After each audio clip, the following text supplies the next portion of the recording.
केपी ओली, पूरा नाम खड्गप्रसाद शर्मा ओली, जन्म सन् 1952 तेह्रथुम। उनी 1970 को दशकको कट्टरपन्थी झापा विद्रोहमा संलग्न थिए। 1987 मा उनी नेपाल कम्युनिस्ट पार्टी एमएलको पदबाट माथि उठे र एक केन्द्रीय व्यक्तित्व बने। उनले गृहमन्त्री 1994 देखि 1995 सम्म र उपप्रधानमन्त्री, विदेश मन्त्री 2006 देखि 2007 सम्मको रूपमा काम गरे। ओली चार पटक देशको प्रधानमन्त्री भए। पहिलो कार्यकाल 12 अक्टोबर 2015 देखि 4 अगस्त 2016 सम्म। दोस्रो कार्यकाल 5 फेब्रुअरी 2018 देखि 14 मे 2021 सम्म। तेस्रो कार्यकाल 14 मे 2021 देखि 13 जुलाई 2021 सम्म। चौथो कार्यकाल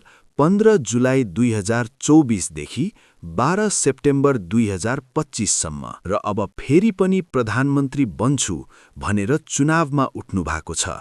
तर चार पटक प्रधानमन्त्री भए पनि देशलाई निकास दिनुपर्ने अवस्थामा देशलाई 7 टुक्राउ पारेर जबरजस्ती प्रदेश थुपारेर झनै देशलाई आर्थिक भार थपियो, जनतालाई झन ऋणमा डुबायो र आफ्नो कार्यकर्ताहरूलाई पाल्ने बाहेक देशका लागि केही गरेनन्। केपी ओलीले गरेको भ्रष्टाचार, कुकर्मले सामाजिक सञ्जाल छ्यापछ्याप्ती भरिएको छ, तर राम्रो काम न त देखिन्छ न त सुनिन्छ।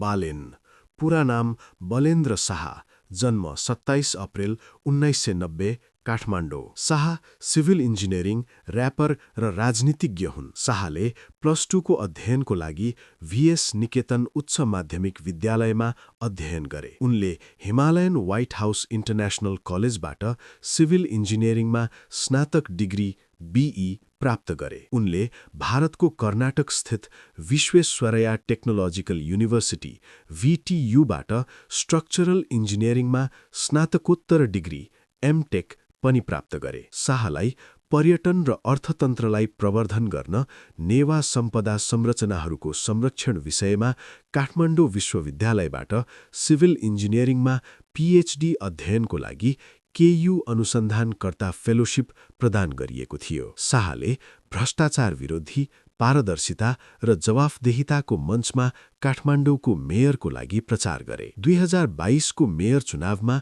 उनले आफ्ना प्रतिस्पर्धीसँग ठूलो अन्तरले जित हासिल गरे। मेयर पदको कार्यकाल मे 30, 2022 देखि जनवरी 18, 2026 सम्म थिए। शाह अरू नेता जस्तो भाषण दिँदैन, धेरै बोल्दैन, जनतामाझ धेरै आउँदैन, तर आफ्नो इमान्दारिता, काम र स्वच्छ छविकै कारण छोटो समयमै जनतामा उनको लोकप्रियता लोभलाग्दो छ।